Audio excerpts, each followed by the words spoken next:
Hello friends, ಇವತ್ತಿನ ಕಥೆಯಲ್ಲಿ ಏನಾಯಿತು ಅಂತ ನೋಡ್ಕೊಂಡು ಬರೋಣ ಬನ್ನಿ. ಏನು ಗೊತ್ತಾ ಲಕ್ಷ್ಮಿ, ನಾನೇ ಆರಿಸಿ ತಂದಿರೋ ಗುಲಾಬಿ ಗಿಡ ನೀನು ನಾನೇ ನೆಟ್ಟು, ನಾನೇ ನೀರು ಹಾಕಿ, ನಾನೇ ಗೊಬ್ಬರ ಹಾಕಿ ಕಾಪಾಡಿರೋ ಗುಲಾಬಿ ಗಿಡ. ಆದರೆ ಬೆಳೀತಾ ಬೆಳೀತಾ ಆ ಗಿಡದಲ್ಲಿ ಹೂವಿಲ್ಲ, ಬರೀ ಮುಳ್ಳೆ ಜಾಸ್ತಿ ಅಂತ ಗೊತ್ತಾಯಿತು. ಅರೆ, ಯಾರಾದರೂ ಮುಳ್ಳಿನ ಗಿಡ ಬೆಳೆಸ್ತಾರಾ? ಮುಳ್ಳುಗಳಿದ್ರೆ ಅದನ್ನು ಬೆಳೆ ಅನ್ನಲ್ಲ, ಕಳೆ ಅಂತಾರೆ. ನಾನು ಆ ಮುಳ್ಳಿನ ಗಿಡನ ನನ್ನ ಲೈಫಿಂದ ಕಿತ್ತು ಹಾಕಿದ್ದೀನಿ. ಕಿತ್ತು ದೂರ ಬಿಸಾಕ್ಬಿಟ್ಟೆ. ದೂರ ಬಿಸಾಕಿದ ಮೇಲೂ ಮತ್ತೆ ಚಿಗುರ್ಕೊಂಡು ಹತ್ತಿರ ಬರೋದಕ್ಕೆ ಟ್ರೈ ಮಾಡಿದರೆ ಅಂತ ಸುಟ್ಟಿರೋ ಹೂವುಗಳನ್ನು ಮೆಟ್ಟಿ ಹೀಗೆ ಸುಟ್ಟು ಬೂದಿ ಮಾಡ್ತೀನಿ. ಏನೇಳು? ಬೂದಿ ಮಾಡ್ತೀನಿ, ಹುಷಾರ್ ಅಂತಾಳೆ ಕಾವೇರಿ. ಈಗಾಗಲೇ ಸುಟ್ಟಿರೋದನ್ನು ನೀವೇನು ಮತ್ತೆ ಸುಡೋದು? ನೀವೇನೇ ಮಾಡಿದರೂ ನನ್ನ ಮಟ್ಟ ಹಾಕೋಕ್ಕಾಗಲ್ಲ. ನೀವು ಅಂದ್ಕೊಂಡಿರೋ ಹಾಗೆ ನಾನೇನು ಹೂವಿನ ಗಿಡ ಅಲ್ಲ, ಸುಟ್ಟು ಹಾಕಿದ ತಕ್ಷಣ ಉರಿದು ಬೂದಿ ಆಗೋದಕ್ಕೆ. ಯಾಕಂದರೆ ನಾನು ಬೂದಿಯಿಂದ ಮತ್ತೆ ಹುಟ್ಟು ಬರೋ ಫೀಲಿಂಗ್ಸ್. ಏನಂದರೆ ನೀವು ಹುಷಾರ್, ಕಿತ್ತು ಬಿಸಾಕ್ತೀನಿ ಅಂತನಾ? ಯಾವುದೋ ಮನೆ ಒಳಗಡೆ ನೆರಳಲ್ಲಿ ಬೆಳೆದಿರೋ ಫಾರ್ಮ್ ಗಿಡ ಆಗಿದ್ದರೆ ನೀವು ಧಮಕಿ ಹಾಕಿದ ತಕ್ಷಣ ಅಯ್ಯೋ ಅತ್ತೆ, ನಿಮ್ಮ ಪಾದಕ್ಕೆ ಶರಣು, ನನ್ನ ಕಾಪಾಡಿ ಬದುಕಿಸಿ ಅಂತ ಪ್ರಾಣ ಭಿಕ್ಷೆ ಕೇಳ್ತಿದ್ನೋ ಏನೋ. ಆದರೆ ನಾನು ಬಿಸಿಲನ್ನೇ ಉಂಡು ಬಿಸಿಲಲ್ಲೇ ಬೆಳೆದು ಮಳೆ ಪ್ರವಾಹ ಅನ್ನೋ ಕಷ್ಟವನ್ನು ನೋಡಿ ಅದನ್ನೆಲ್ಲ ಸಹಿಸ್ಕೊಂಡು ಬಂದಿರೋ ಕಾಡು ಗಿಡ. ಅಷ್ಟು ಸುಲಭವಾಗಿ ಕಿತ್ತು ಹಾಕೋಕ್ಕಾಗಲ್ಲ ಅತ್ತೆ ಅಂತಾಳೆ ಲಕ್ಷ್ಮಿ. ಏಯ್, ಜಾಸ್ತಿ ಆಯಿತು ಅಂತಾಳೆ ಕಾವೇರಿ. ಆಗ ಲಕ್ಷ್ಮಿ, ಬೇಡ ಅತ್ತೆ, ನಿಮ್ಮ ನೋಡಿದರೆ ನಿಮಗೆ ಅಯ್ಯೋ ಪಾಪ ಅನಿಸುತ್ತೆ. ನೀವು ಮಾಡ್ತಿರೋದೆಲ್ಲ ವ್ಯರ್ಥ ಪ್ರಯತ್ನ. ಅದರ ಪರಿಣಾಮ ಏನಾಗುತ್ತೆ ಅಂತ ನನಗೆ ತುಂಬ ಚೆನ್ನಾಗಿ ಗೊತ್ತು ಅಂತಾಳೆ ಲಕ್ಷ್ಮಿ. ನೀನೇನೆ ನನ್ನನ್ನು ಹುಷ್ ಅಂತ ಹೆದರಿಸೋದು? ನಿನಗೇನೆ ಗೊತ್ತಿದೆ ಇದರ ಪರಿಣಾಮ. ನನ್ನ ಕರ್ಮ ಅಂತ ಬೊಬ್ಬೆ ಹೊಡಿತಿದ್ಯಲ್ಲ. ಈಗ ನಿನ್ನ ಕರ್ಮ ನೋಡು. ನೀನು ಮಾಡಿರೋ ಅನಾಚಾರಕ್ಕೆ ಇವತ್ತು ಒಬ್ಬಳೇ ನಿಂತಿದ್ಯಾ. ಪುಟ್ಟ ನಿನ್ನನ್ನು ಎಲ್ಲಿಟ್ಟಿದ್ದಾನೆ ನೋಡು. ನಿನ್ನ ಜಾಗ ಯಾವುದು ಅಂತ ಗೊತ್ತಾಗಿದೆ ತಾನೆ ಅಂತಾಳೆ ಕಾವೇರಿ. ಆಗ ಲಕ್ಷ್ಮಿ ಜೋರಾಗಿ ನಗ್ತಾಳೆ. ಈಚೆ ಕೀರ್ತಿ, ವಾವ್ ಸುಪ್ರೀತಾ ಆಂಟಿ, ಸೂಪರ್, ನೀವು ಸೂಪರ್ ಪ್ಲ್ಯಾನ್. ನಾಳೆ ಹಾಗೆ ಮಾಡೋಣ. ಆಮೇಲೆ ನಾನು ಲಚ್ಚಿ ಜೊತೆ ಹೋಗ್ತೀನಿ ನೀವು ಅಂತ ಹೇಳುವಾಗ ವೆಯ್ಟ್ ಹೋಲ್ಡ್ ಆನ್, ನೀನು ಲಕ್ಷ್ಮಿ ಜೊತೆ ಹೋಗಬಾರ್ದು ಅಂತಾಳೆ ಸುಪ್ರೀತಾ. ಆಗ ಕಾರುಣ್ಯ, ಸುಪ್ರೀತಾ ಅಂತಾರೆ, ಸಾರಿ ಕಾರುಣ್ಯ ಆಂಟಿ, ನಾನು ಹೀಗೆ ಹೇಳ್ತೀನಿ ಅಂತ ಬೇಜಾರು ಮಾಡ್ಕೋಬೇಡಿ. ನಾನು ಏನೇ ಮಾಡಿದರೂ ಅದು ಲಕ್ಷ್ಮಿ ವೈಷ್ಣವ್ ಒಳ್ಳೆಯದಕ್ಕೆ ಮಾತ್ರ. ಈಗ ಈ ಹಿಂದೆ ಏನೆಲ್ಲ ಆಯಿತು ಅನ್ನೋದು ನಿಮಗೂ ಗೊತ್ತಿದೆ. ಅವರಿಬ್ಬರು ಎಲ್ಲೇ ಹೋಗ್ತಿದ್ರು ಕೀರ್ತಿ ಅಲ್ಲಿ ಇರ್ತಿದ್ಲು. ಆ್ಯಂಡ್ ಕೀರ್ತಿನ ನೋಡಿದರೆ ವೈಷ್ಣವ್ ಇರಿಟೇಟ್ ಆಗ್ತಾನೆ. ಲಕ್ಷ್ಮಿ ಜೀವನದಲ್ಲಿ ಕೀರ್ತಿ ಬಂದಾಗಿಂದ ಏನೇನಾಗಿದೆ ಅಂತಲೂ ನಿಮಗೆ ಗೊತ್ತಿದೆ. ಈಗ ಹಳೆ ತಪ್ಪುಗಳನ್ನು ಸರಿ ಮಾಡೋದಕ್ಕೆ, ಅವರಿಬ್ಬರನ್ನ ಒಂದು ಮಾಡೋದಕ್ಕೆ ನಮಗೊಂದು ಅವಕಾಶ ಸಿಕ್ಕಿದೆ. ಅದನ್ನು ಹಾಳು ಮಾಡೋದು ಬೇಡ ಅಂತಾಳೆ ಸುಪ್ರೀತಾ. ನೀವು ಯಾಕೆ ಪದೇ ಪದೇ ನಾನು ಲಚ್ಚಿ ಲೈಫ್ ಹಾಳು ಮಾಡ್ತೇನೆ ಅಂತ ಹೇಳ್ತೀರಾ? ನನಗೆ ಲಚ್ಚಿ ಇಷ್ಟ, ಅವಳಿಗೆ ಬ್ಯಾಡ್ ಆಗೋದಕ್ಕೆ ನಾನು ಬಿಡಲ್ಲ ಅಂತಾಳೆ ಕೀರ್ತಿ. ಕಾರುಣ್ಯ, ನೀವೇ ಇವಳಿಗೆ ಸ್ವಲ್ಪ ಅರ್ಥ ಮಾಡಿಸಿ. ನಾಳೆ ವೈಷ್ಣವ್ ಏನಾದರೂ ಇವಳನ್ನು ಲಕ್ಷ್ಮಿ ಜೊತೆ ನೋಡಿದರೆ ಮತ್ತೆ ರಿಟ್ರೀಟ್ ಆಗ್ತಾನೆ. ನಮ್ಮ ಪ್ಲಾನ್ ಎಲ್ಲ ಹಾಳಾಗುತ್ತೆ. ಅದಕ್ಕೆ ಇವಳನ್ನು ನಾವು ಲಕ್ಷ್ಮಿಯಿಂದ ದೂರ ಇರೋ ಹಾಗೆ ನೋಡ್ಕೋಬೇಕು ಅಂತಾಳೆ ಸುಪ್ರೀತಾ. ನಾನು ಯಾಕೆ ಲಚ್ಚಿಯಿಂದ ದೂರ ಇರಬೇಕು? ನಾನು ಲಚ್ಚಿ ಜೊತೆ ಇರೋದು ಇಷ್ಟ ಇಲ್ವಾ? ಸುಮ್ಮನೆ ನಿಮ್ಮನ್ನು ಚಿಕ್ಕಮ್ಮ ಅಂತ ಕರೆದೆ. ಬ್ಯಾಡ್ ಆಂಟಿ, ನೀವು ಬ್ಯಾಡ್ ಆಂಟಿ ಅಂತ ಸುಪ್ರೀತಾಗೆ ಹೊಡೆಯೋಕ್ಕೆ ಹೋಗ್ತಾಳೆ ಕೀರ್ತಿ. ಇದಕ್ಕೆ ಹೇಳಿದ್ದು ನೀನು ಲಕ್ಷ್ಮಿಯಿಂದ ದೂರ ಇರುವಂತ. ನಿನಗೆ ತಲೆ ಕೆಟ್ಟರೆ ಏನು ಮಾಡ್ತೀಯ ಅಂತ ನಿನಗೆ ಗೊತ್ತಿರಲ್ಲ. ನೀನು ಯಾವತ್ತಿದ್ರೂ ದೊಡ್ಡ ಪ್ರಾಬ್ಲಮ್. ಛೀ ಅಂತ ಸುಪ್ರೀತಾ ಹೋಗ್ತಾಳೆ. ಈಚೆ ಕಾವೇರಿ, ನಿನಗೇನಾದರೂ ತಲೆ ಕೆಟ್ಟಿದೆಯಾ? ಯಾಕೆ ಈ ತರಹ ನಗ್ತಿದ್ಯಾ ಅಂತಾಳೆ. ಅತ್ತೆ, ನಿಮ್ಮ ಮಾತಿಗೆ ನಗದೆ ಇನ್ನೇನು ಮಾಡಬೇಕು ಅಂತ ಗೊತ್ತಾಗ್ತಿಲ್ಲ ಅಂತಾಳೆ ಲಕ್ಷ್ಮಿ. ನನ್ನ ಆಡ್ಕೊಂಡು ನಗೋ ಅಷ್ಟು ಕೊಬ್ಬ ನಿನಗೆ ಅಂತಾಳೆ ಕಾವೇರಿ. ಖಂಡಿತ ಇಲ್ಲ ಅತ್ತೆ, ನೀವೇ ಹೇಳ್ತಿದ್ದೀರಾ. ವೈಷ್ಣವ್ ಅವರು ನನ್ನಿಂದ ದೂರ ಆಗಿರೋದು ನಾನು ತಪ್ಪು ಮಾಡಿದ್ದೀನಿ ಅಂತ ಒಂದು ಸಲ ಯೋಚನೆ ಮಾಡಿ ನೋಡಿ. ಅವರಿಗೆ ಅವರ ಅಮ್ಮ ಕಾಣಿಸ್ತಿರೋದೇ ಬೇರೆ, ಇರೋದೇ ಬೇರೆ. ಅಮಾಯಕ ಹಸುವಿನ ಮುಖವಾಡ ಹಾಕ್ಕೊಂಡಿರೋ ನರ ಭಕ್ಷಕ ಹುಲಿ ಅಂತ ಏನಾದರೂ ಗೊತ್ತಾದರೆ ಏನಾಗುತ್ತೆ?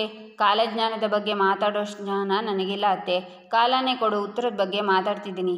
ನೀವು ಯಾರು ಅನ್ನೋ ಸತ್ಯ ಇಡೀ ಜಗತ್ತಿಗೆ ಗೊತ್ತಾದ ಮೇಲೆ ನೀವು ಯಾರು ಅಂತ ವಿಚಾರಿಸೋಕ್ಕೂ ನಿಮ್ಮ ಸುತ್ತಮುತ್ತ ಜನ ಇರಲ್ಲ. ನಿಮ್ಮ ಹೆಣನ ನೀವೇ ಹೊರಬೇಕು, ನಿಮ್ಮ ಸಮಾಧಿನ ನೀವೇ ತೋಡ್ಕೋಬೇಕು, ನಿಮ್ಮ ಅಹಂಕಾರ ಸಂಸ್ಕಾರನ ನೀವೇ ಮಾಡ್ಕೋಬೇಕು. ಒಂಟಿಯಾಗಿ ಬಿಡ್ತೀರಾ ನೀವು. ಅದನ್ನು ಕೇಳಿಸ್ಕೊಳ್ಳೋಕ್ಕೂ ಯಾರೂ ಇರಲ್ಲ. ಸತ್ರು ಮಣ್ಣು ಹಾಕೋಕ್ಕೆ ಯಾರೂ ಇರಲ್ಲ ಅಂತಾಳೆ ಲಕ್ಷ್ಮಿ. ಸಾಕು ನಿಲ್ಲಿಸು ಅಂತಾಳೆ ಕಾವೇರಿ. ಕೂಗಬೇಡಿ ಅತ್ತೆ, ಗಂಟ್ಲು ಹಾಳಾಗತ್ತೆ. ಮುಂದೊಂದು ದಿನ ನೀವು ಒಬ್ಬಂಟಿ ಆದಾಗ ನಿಮ್ಮ ಜೊತೆ ನೀವೇ ಮಾತಾಡೋದಕ್ಕಾದರೂ ನಿಮ್ಮ ಧ್ವನಿ ಇರಬೇಕಲ್ವಾ? ಹುಷಾರ್ ಅಂತ ಲಕ್ಷ್ಮಿ ಹೋಗುವಾಗ, ಏಯ್ ಲಕ್ಷ್ಮಿ ನಿಂತ್ಕೋ, ನನ್ನ ಮಾತಿನೂ ಮುಗ್ದಿಲ್ಲ, ನನ್ನೇ ಹೆದರಿಸ್ಬಿಟ್ಟು ಹೋಗ್ತೀಯಾ, ನಿಂತ್ಕೋ ಲಕ್ಷ್ಮಿ ನಿಂತ್ಕೋ ಅಂತ ಕೂಗ್ತಾಳೆ ಕಾವೇರಿ. ಆಗ ಅವಳ ಅತ್ತೆ ನಗ್ತಾ ನಿಂತಿರ್ತಾರೆ. ಆಗ ಕಾವೇರಿ, ನೀವು ಬದುಕೊಂಡಿದ್ದೀರಾ, ನೀವು ಬದುಕಿದಿದ್ರೆ ನಿಮ್ಮ ಕತ್ತು ಹಿಸ್ಕಿ ನಾನೇ ಸಾಯಿಸ್ತಿದ್ದೆ. ಯಾಕೆ ಹೀಗೆ ನಕ್ಕು ಸಾಯ್ತಿದ್ದೀರಾ ಅಂತಾಳೆ ಕಾವೇರಿ. ನಿನ್ನ ಮುಖನ ನಾನು ಯಾವತ್ತೂ ಈ ರೀತಿ ನೋಡೇ ಇರಲಿಲ್ಲ. ಯಾರಾದರೂ ನಿನಗೆ ಈ ರೀತಿ ಬೆವರಿಳಿಸ್ತಾರೆ ಅಂತ ನಾನು ಅಂದ್ಕೊಂಡೇ ಇರಲಿಲ್ಲ. ಅದಕ್ಕೆ ಬೇಡ ಅಂದರೂ ನನಗೆ ನಗು ಬರ್ತಾನೆ ಇದೆ ಅಂತಾರೆ ಅತ್ತೆ. ನಗ್ತಾರೆ. ಒಳ್ಳೆ ಮಾತಲ್ಲಿ ಹೇಳ್ತಿದ್ದೀನಿ, ದಯವಿಟ್ಟು ಇಲ್ಲಿಂದ ಹೊರಟೋಗಿ ಅಂತಾಳೆ ಕಾವೇರಿ. ನೀನೇನೆ ಕಾವೇರಿ, ಆತ್ಮಕ್ಕೂ ಆವಾಜ್ ಹಾಕ್ತೀಯಾ, ದೈವಕ್ಕೂ ಧಮ್ಕಿ ಹಾಕ್ತೀಯಾ? ಇವತ್ತು ತುಂಬ ಖುಷಿ ಆಗ್ತಿದೆ ಕಣೆ ನನಗೆ. ಒಳ್ಳೆ ಸೊಸೆ ಅಂತೂ ಸಿಗಲಿಲ್ಲ, ಆದರೆ ಸೊಸೆಗೆ ಟಕ್ಕರ್ ಕೊಡೋ ಒಳ್ಳೆ ಮೊಮ್ಮಗಳು ಸಿಕ್ಕಿದ್ದಾಳೆ ಅಂತಾರೆ ಅತ್ತೆ. ನನ್ನ ತಾಳ್ಮೆ ಪರೀಕ್ಷೆ ಮಾಡಬೇಡಿ, ಹೊರಟೋಗಿ ಅಂತಾಳೆ ಕಾವೇರಿ. ಹೀಗೆ ನೀನು ಎಲ್ಲರನ್ನೂ ಕಳಿಸಿ ನಾಳೆ ಒಂದಿನ ನಿನ್ನ ಸುತ್ತ ಯಾರೂ ಇರಲ್ಲ. ಲಕ್ಷ್ಮಿ ಹೇಳಿದ್ಲಲ್ಲ, ಹಾಗೆ ನೀನು ಒಂಟಿಯಾಗಿ ಹೋಗ್ತೀಯಾ? ಹಾಂ ಅಂತಾರೆ ಅತ್ತೆ. ಏಯ್ ಅಂತ ಅಲ್ಲಿರೋದನ್ನು ಬಿಸಾಕೋಕ್ಕೆ ಹೋಗ್ತಾಳೆ ಕಾವೇರಿ. ಸಮಾಧಾನ, ನಾನು ಇವಾಗ ಹೋಗ್ತೀನಿ. ನೀನು ಒಂಟಿ ಆದಾಗ ಯಾರೂ ಇಲ್ಲದೆ ಇದ್ದರೂ ನಾನು ನಿನ್ನ ಜೊತೆ ಇರ್ತೀನಿ ಅಂತಾರೆ ಅತ್ತೆ. ಏಯ್ ಅಂತ ಕೂಗ್ತಾಳೆ ಕಾವೇರಿ. ಅತ್ತೆ ನಗ್ತಾ ಮಾಯ ಹೋಗ್ತಾರೆ. ಕಾವೇರಿ ಸಿಟ್ಟಿನಿಂದ ಕೂಗ್ತಾ ಚೇರ್ನೆಲ್ಲ ಬಿಸಾಕ್ತಾಳೆ.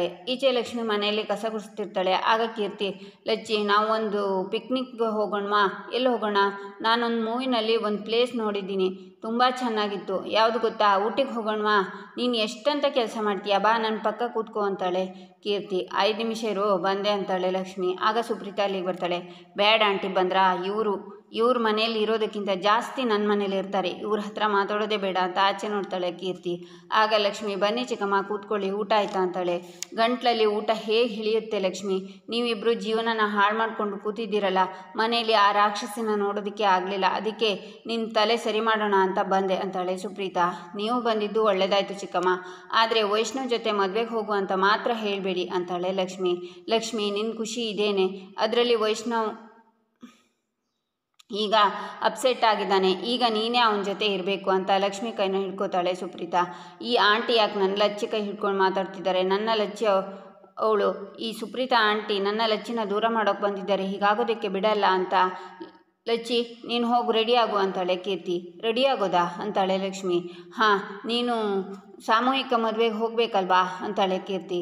ಲಕ್ಷ್ಮಿ, ನೀನು ಸಾಮೂಹಿಕ ವಿವಾಹಕ್ಕೆ ವೈಷ್ಣವ್ ಜೊತೆ ಹೋಗಬೇಕು ಅಂತಾಳೆ ಸುಪ್ರೀತಾ. ನಾನೆಲ್ಲೂ ಹೋಗ್ತಿಲ್ಲ ಚಿಕ್ಕಮ್ಮ ಅಂತಾಳೆ ಲಕ್ಷ್ಮಿ.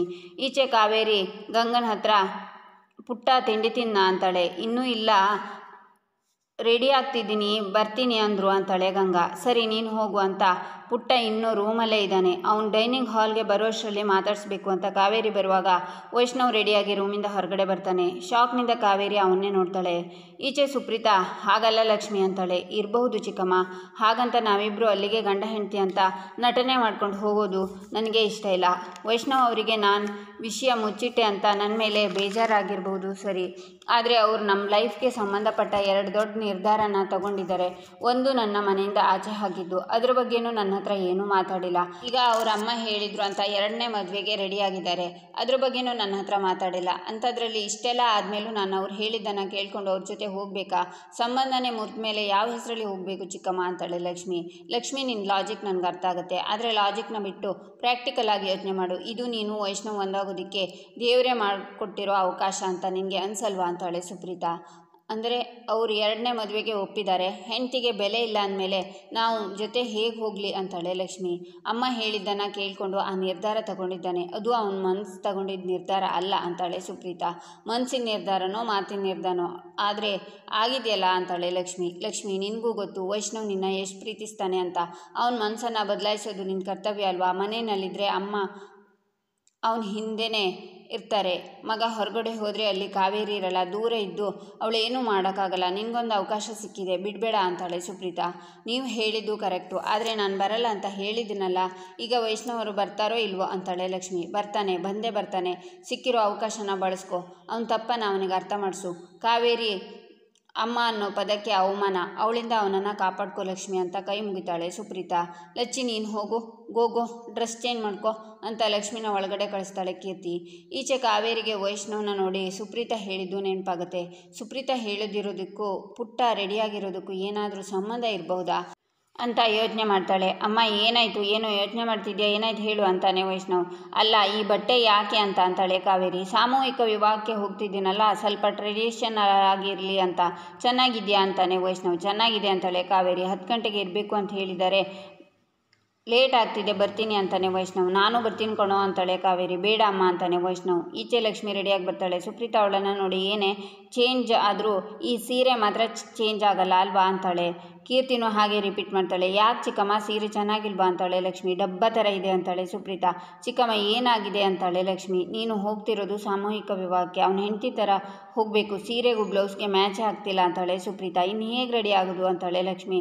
ಅವ್ನು ನಿನ್ನ ನೋಡ್ತಿದ್ದ ಹಾಗೆ ಒಂದು ಸಲ ಮ್ಯಾಜಿಕಲ್ ಫೀಲ್ ಬರಬೇಕು ಅಂತಾಳೆ ಸುಪ್ರೀತಾ. ಇದೇ ಸಾಕು ಅಂತಾಳೆ ಲಕ್ಷ್ಮಿ. ಬಾ ನನ್ನ ಜೊತೆ ಅಂತಾಳೆ ಸುಪ್ರೀತಾ. ನಾನು ನಿನ್ನ ರೆಡಿ ಮಾಡ್ತೀನಿ ಅಂತ ಕೀರ್ತಿನೂ ಲಕ್ಷ್ಮಿ ಜೊತೆ ಹೋಗ್ತಾಳೆ. ಈಚೆ ಕಾವೇರಿ, ನಾನು ನಿನ್ನ ಜೊತೆ ಬರೋದು ನಿನಗೆ ಇಷ್ಟ ಇಲ್ವಾ ಅಂತಾಳೆ. ಇಷ್ಟನೇ, ಆದರೆ ನನ್ನ ಜೊತೆ ಮಹಾಲಕ್ಷ್ಮಿನೂ ಬರ್ತಾರಲ್ವಾ, ನನಗೇನೋ ಅನಿವಾರ್ಯ ಆದರೆ ಅಂತಾನೆ ವೈಷ್ಣವ್. ನಾನು ನಿನ್ನ ಜೊತೆ ಬರೋದ್ರಿಂದ ನಿನಗೇನು ತೊಂದರೆ ಅಂತಾಳೆ ಕಾವೇರಿ. ತೊಂದರೆ ನನಗಲ್ಲಮ್ಮ, ನಿನಗೆ. ನೀ ನಮ್ಮ ಜೊತೆ ಬಂದು ಮತ್ತೆ ಮನಸ್ಸಿಗೆ ನೋವು ಮಾಡ್ಕೊಳ್ಳೋದು ನನಗಿಷ್ಟ ಇಲ್ಲ. ಮಹಾಲಕ್ಷ್ಮಿ ಏನೋ ಮಾತಾಡೋದು, ಅದರಿಂದ ನಿನಗೆ ಹರ್ಟ್ ಆಗೋದು ಬೇಡಮ್ಮ. ನೀನು ಇಷ್ಟು ದಿನ ಅನುಭವಿಸಿರೋದೇ ಸಾಕು ಅಂತಾನೆ ವೈಷ್ಣವ್. ನನ್ನ ಪುಟ್ಟ ನನ್ನ ಬಗ್ಗೆ ಎಷ್ಟು ಕೇರ್ ಮಾಡ್ತಾನೆ. ಇಷ್ಟೆಲ್ಲ ನನ್ನ ಕಂಟ್ರೋಲ್ನಲ್ಲಿರೋ ನನ್ನ ಮಗ ನನ್ನ ಉದ್ದೇಶಕ್ಕೆ ಎದುರಾಗಿ ಹೋಗ್ತಾನಾ? ಏನೂ ಆಗಲ್ಲ ಅಂತ ಯೋಚನೆ ಮಾಡ್ತಾಳೆ ಕಾವೇರಿ. ಅಮ್ಮ ನಾನು ಹೊರಡ್ಲಾ ಅಂತಾನೆ ವೈಷ್ಣವ್. ಆಯಿತು ಪುಟ್ಟ ಹೋಗ್ಬಿಟ್ಟು ಬಾ, ಆದರೆ ಲಕ್ಷ್ಮಿ ಜೊತೆ ಹುಷಾರು ಅಂತಾಳೆ ಕಾವೇರಿ. ಸರಿ ಅಮ್ಮ ಅಂತ ಹೋಗ್ತಾನೆ ವೈಷ್ಣವ್. ಈಚೆ ಕಾರುಣ್ಯ, ಲಕ್ಷ್ಮಿ ರೆಡಿನಾ ಅಂತ ಕೂಗ್ತಾರೆ. ಆಗ ಲಕ್ಷ್ಮಿ ರೆಡಿಯಾಗಿ ಬರ್ತಾಳೆ. ವಾವ್ ಲಕ್ಷ್ಮಿ ಸೂಪರಾಗಿ ಕಾಣ್ತಿದ್ಯಾ ಗೊತ್ತಾ. ವೈಷ್ಣವ್ ನಿನ್ನ ಹೇಗೇನಾದರೂ ನೋಡಿದರೆ ಇಮಿಡಿಯೇಟಾಗಿ ಅವ್ನ ಡಿಸಿಷನ್ಸ್ನ ಚೇಂಜ್ ಮಾಡ್ಕೊಂಡು ಬಿಡ್ತಾನೆ ಅಂತಾರೆ ಕಾರುಣ್ಯ. ಬೇಡ ಅಂದರೂ ಚಿಕ್ಕಮ್ಮ ಕೀರ್ತಿ ಸೇರಿಕೊಂಡು ನನ್ನ ಹೀಗೆ ರೆಡಿ ಮಾಡಿದ್ದಾರೆ. ಮುರಿತಾ ಇರೋ ಈ ಸಂಬಂಧಕ್ಕೆ ಇಷ್ಟೆಲ್ಲ ಬೇಕಾ ಅಂತಾಳೆ ಲಕ್ಷ್ಮಿ. ನೀವಿಬ್ಬರು ಸಂಬಂಧ ಜೋಡಿಸಬೇಕು ಅಂದರೆ ಇದೆಲ್ಲ ಬೇಕು ಅಂತಾಳೆ ಸುಪ್ರೀತಾ. ಮಹಾಲಕ್ಷ್ಮಿ ರೆಡಿನ ಹೊರಡೋಣವಾ ಅಂತ ಕೂಗ್ತಾನೆ ವೈಷ್ಣವ್. ಲಕ್ಷ್ಮಿ ಹೊರಗಡೆ ಬರ್ತಾಳೆ. ವೈಷ್ಣವ್ ಅವಳನ್ನು ನೋಡಿ ಕಳೆದೋಗ್ತಾನೆ. ಇಲ್ಲಿಗೆ ಈ ಸಂಚಿಕೆ ಮುಕ್ತಾಯವಾಗುತ್ತೆ. ಮುಂದಿನ ಸಂಚಿಕೆಗಾಗಿ ನಮ್ಮ ಚಾನಲನ್ನು ನೋಡಿ ಸಬ್ಸ್ಕ್ರೈಬ್ ಮಾಡಿ, ಲೈಕ್ ಮಾಡಿ, ಶೇರ್ ಮಾಡೋದನ್ನು ಮರಿಬೇಡಿ.